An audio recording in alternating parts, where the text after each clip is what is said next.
Pour conclure, ce qu'il faut retenir, 6 mots-clés à retenir pour bien aborder 2025. Préférence, je vous en ai parlé, expérience, commerce augmenté, influence, exigence et savoir-faire. Voilà. Et par contre, ce qui va compter, c'est le client qu'on peut mettre au centre avec leur relation et le lien. Et puis, il va avoir ces mots-clés autour de lui. Donc, relation et lien qui vont compter. Moi, en 3 mots, si je devais résumer ma vision pour le commerce en 2025, c'est people. Alors, people, c'est les clients et c'est les collaborateurs. Les collaborateurs et les clients, on les met dans le sens qu'on veut et on les met surtout ensemble, parce que c'est vraiment dans ce sens-là. Donc, l'aspect humain, vous voyez, plus que la technologie, la planète.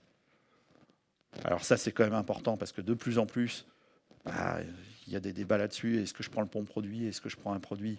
Voilà. Et puis, en tout cas pour une enseigne, c'est d'être profitable. Parce que si le commerce, il est fait pour être profitable. Et s'il n'y a pas de profit, l'enseigne, elle ne dure pas. Et là, j'ai repris pour conclure. C'est Thierry Cotillard, qui est le patron d'Intermarché et de Netto, qui avait préfacé le livre « Les incontournables du commerce ». Et il disait dans sa préface, alors c'est un extrait, il ne disait pas que ça, mais c'est un extrait, « La préférence est par définition un état précaire. Nos clients nous l'accordent de manière temporaire, jamais définitive. » C'est pour ça que l'expérience client, vous pouvez avoir un client qui a eu 50 fois une bonne expérience. Si le lendemain, il a une mauvaise expérience, ce n'est pas accordé de façon définitive. Alors évidemment, il faut le rattraper, il faut parler avec lui, il faut lui proposer des choses, mais c'est par définition un état précaire.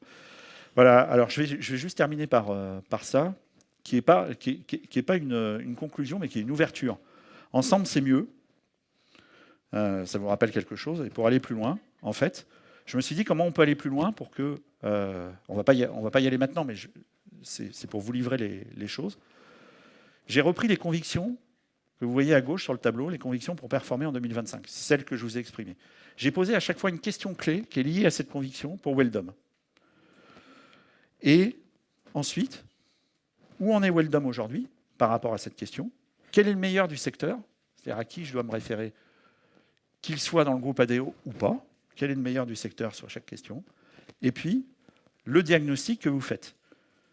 Et puis, ça amène à un deuxième tableau. Donc, on repart du diagnostic. On dit où on veut aller en 2025 et sur quoi on va faire la différence pour se faire préférer. Voilà. Évidemment, ça suit. Alors, je voulais que ça reste lisible. C'est pour ça que c'est en 2 slides. Mais évidemment, ça suit. C'est-à-dire qu'à gauche, vous avez les convictions pour performer en 2025. La question pour Weldom. Où on est Weldom pour aujourd'hui? Quel est le meilleur du secteur? Le diagnostic. Où on veut aller en 2025 et sur quoi on va faire la différence. You are the one thing in my way. You are the one thing in my way. You are the one thing in my way.